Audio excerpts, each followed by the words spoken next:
If you didn't like Brussels sprouts before, you're gonna like them now.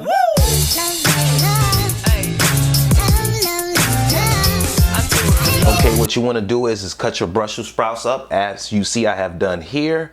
What I usually do is I cut them up and have the leafy portion in here with the solid portion that I cut in halves or quarters. And the reason why I do that is it's going to give a contrast in texture. The leafy portion is going to crisp up like a chip, while the solid halves and quarters are going to be very savory and tasty. I also lightly drizzle extra virgin olive oil all over the Brussels sprouts prior to me putting them in the pan to allow the seasonings to stick to the Brussels sprouts. I'm gonna use a half a teaspoon of seasoning salt, a half a teaspoon of ground red pepper, a half a teaspoon of Tony Chachere's More Spice, a half a teaspoon of garlic powder, and about 2 to 3 minutes prior to the dish completely being done, I add 1 tablespoon of organic raw honey, 2 tablespoons of organic pine nuts, and when the dish is finally done, I garnish it off with sesame seeds. So we're getting ready to do this. Let's do it. Okay, now that I have my Brussels sprouts seasoned, I'm gonna add them to the olive oil. I usually heat up 2 to 3 tablespoons of olive oil in a pan on high heat. Once I get the olive oil cooking like that, I'm going to drop the Brussels sprouts, the seasoned Brussels sprouts, in the pan.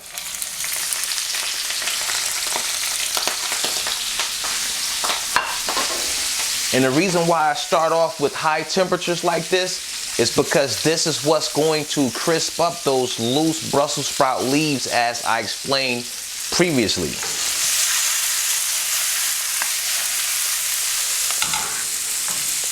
So we're gonna let these Brussels sprouts cook for about 4 minutes. Okay, we're still cooking good. You definitely want your Brussels sprouts to look like this. Now it's time for me to actually add the honey.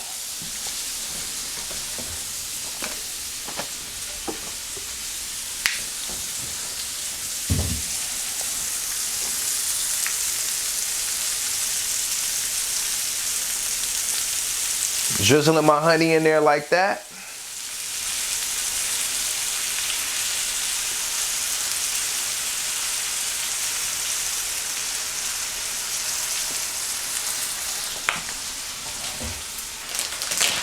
Now it's time to add the pine nuts.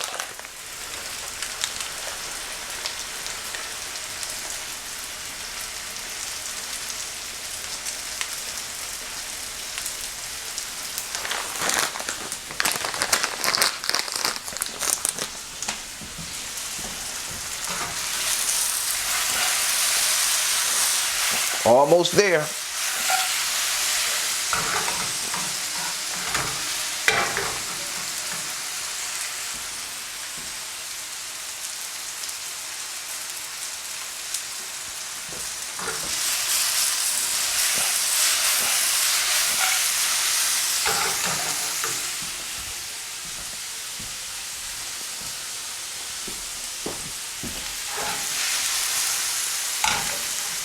All right, we're done. When it's all said and done, your dish should look like this. Now it's time to do the taste test. Most Brussels sprout recipe is going to have some form of bacon or any unhealthy ingredients. This here is just olive oil. I would say the most unhealthy ingredient in here is the sodium content, which isn't that high. You can always modify this recipe according to your diet, especially if someone do not have a high tolerance for spicy food. You might want to go a little bit lower on the ground red pepper, but this dish is definitely good. I suggest that you try it out. Leave your comments below. Don't forget to subscribe. I guarantee you your mom won't have no problem with you eating your veggies now.